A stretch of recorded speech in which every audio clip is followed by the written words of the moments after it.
Moïse Katumbi, opposant au pouvoir en République démocratique du Congo, se prépare pour affronter les élections présidentielles de 2028. Un conclave organisé à Bruxelles du 12 au 13 août 2025 par son parti Ensemble pour la République. Les détails à retrouver dans cette édition. Et puis nous irons au Sénégal où le projet de loi sur la déclaration de patrimoine qui devrait être porté devant l'Assemblée nationale le 18 août divise la classe politique. À l'origine, un point qui donne le droit au président de la République de ne pas déclarer son patrimoine en fin de son mandat. Nous y reviendrons également en détail dans ce journal.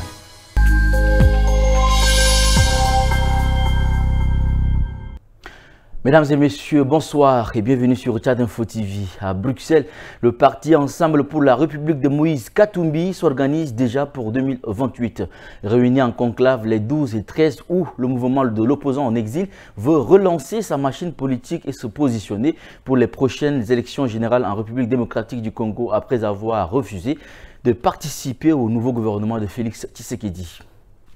L'objectif est de préparer avec lucidité et fermeté la riposte politique et citoyenne face aux menaces qui pèsent sur notre nation. Le parti de Moïse Katumbi, Ensemble pour la République, qui s'est réuni à Bruxelles mardi 12 et mercredi 13 août, durcit le ton contre Félix Tshisekedi. L'occasion de quelques saillies envers le président de la RDC. Le parti créé en 2019 dit ne pas faire confiance au pouvoir en place, dénonce ce qu'il appelle une tentative persistante de modification de la Constitution pour prolonger indéfiniment le mandat présidentiel. Il affirme que le chef de l'État veut rester au pouvoir au-delà des délais prévus et insiste le respect de la Constitution et des délais du mandat est une exigence absolue. En plus d'accuser Félix Tshisekedi de refuser l'idée d'un dialogue et dénoncer les manœuvres dilatoires du régime pour torpiller le dialogue inclusif initié par la Conférence épiscopale nationale du Congo et l'Église du Christ au Congo. En réaction, le parti annonce la mise en place d'un mécanisme de protection et d'alerte destiné à relayer les plaintes et actions en justice contre toute tentative de restreindre les libertés publiques ou de porter atteinte au patrimoine commun. Et pour répondre sur le terrain politique, Ensemble pour la République informe vouloir lancer une mobilisation totale, renforcement de son organisation, accroissement de sa capacité d'action et préparation aux échéances politiques et électorales à venir. Le parti veut intensifier sa campagne d'implantation dans tous les territoires, renforcer sa base militante et fédérer les forces du changement avec le soutien de la diaspora. Enfin, Moïse Katumbi tend la main à d'autres partenaires et appelle toutes les forces démocratiques, les mouvements citoyens et la société civile à unir leur énergie pour mettre fin à la dictature et restaurer un pouvoir légitime issu d'élections crédibles. Au Sénégal, le projet de loi sur la déclaration de patrimoine attendu devant l'Assemblée nationale le 18 août 2025 suscite des critiques de l'opposition. En cause, une disposition exemptant le président de la République de déclarer son patrimoine en fin de mandat. Pour le PASTEF, c'est du ressort de la Constitution. Désormais, magistrats du parquet, juges d'instruction, autorités locales, auditeurs ou dirigeants des sociétés publiques devront déclarer leur patrimoine. La loi en vigueur depuis 2014 concernait essentiellement les hauts responsables, présidents de l'Assemblée, premiers ministres, ministres, comptables publics manipulant plus de 1 milliard de francs CFA. La loi élargit aussi le champ des personnes concernées en abaissant le seuil de l'obligation et de déclaration de 1 milliard à 500 millions de francs CFA pour les gestionnaires de budget public.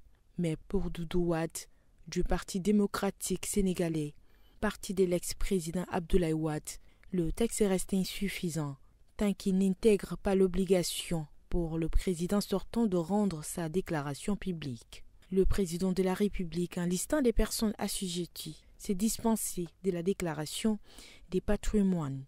C'est la première condition de la transparence que le président de la République soit assujetti à ces conditions.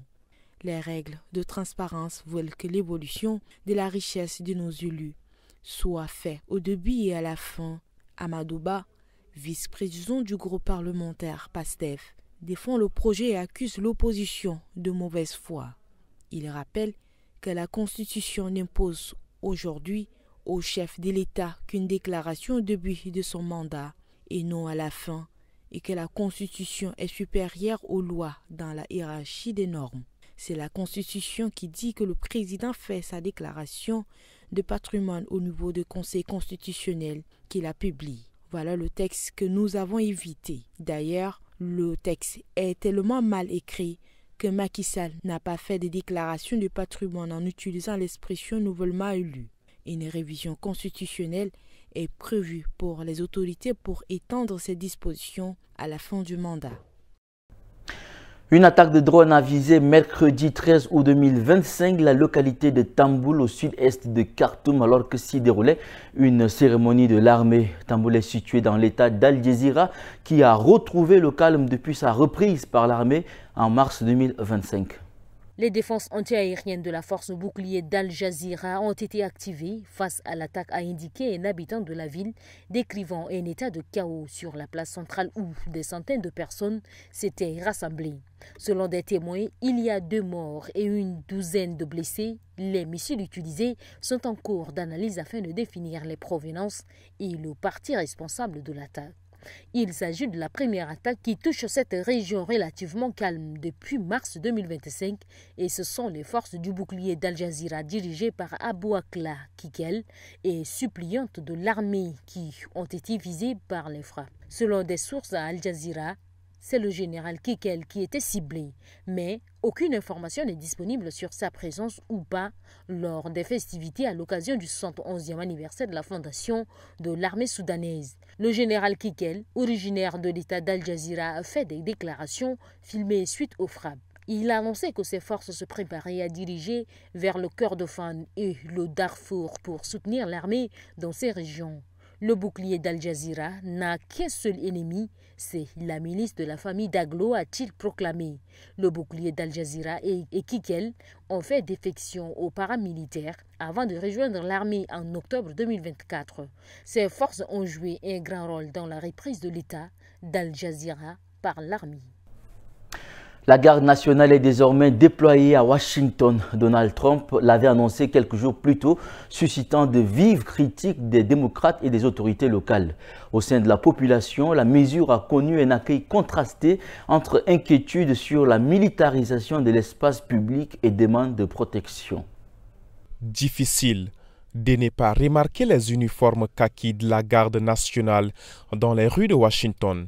Des véhicules militaires stationnent désormais au pied de l'obélisque emblématique du Washington Monument.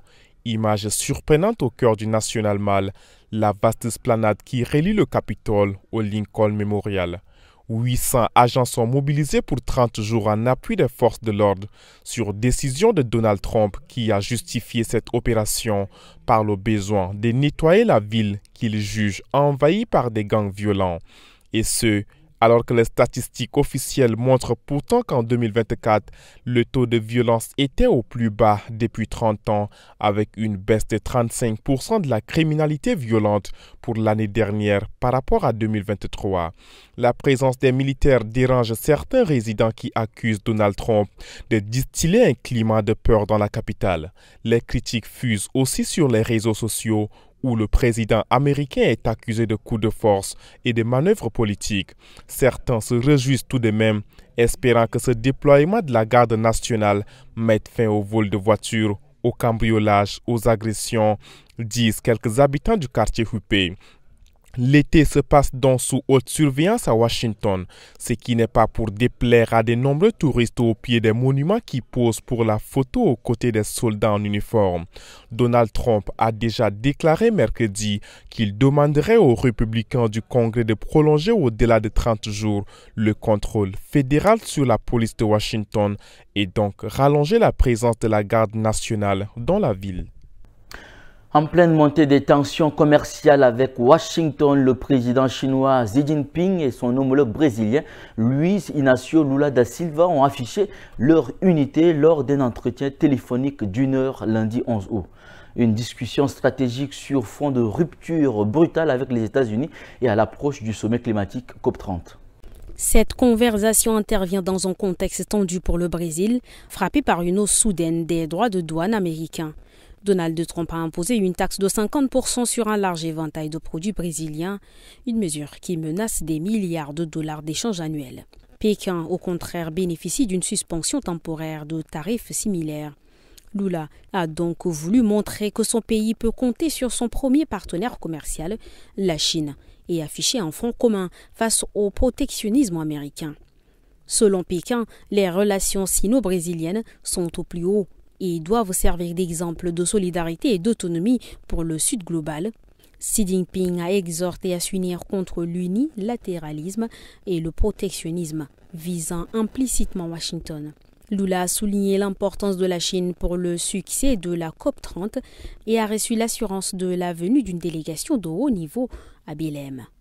Les deux dirigeants ont discuté de la guerre en Ukraine, du rôle du G20 et des BRICS dans la défense du multilatéralisme, ainsi que la préparation du sommet climatique COP30 que le Brésil accueillera en novembre. Ils ont aussi acté le renforcement de coopération dans la santé, l'énergie, l'économie numérique et la technologie satellitaire. Le Brésil exporte principalement vers la Chine du soja, du minerai de fer et du pétrole, des flux vitaux pour son économie. La stabilité de ces échanges est cruciale, surtout dans un contexte dans lequel les mesures américaines risquent de réduire les débouchés du Brésil sur certains marchés.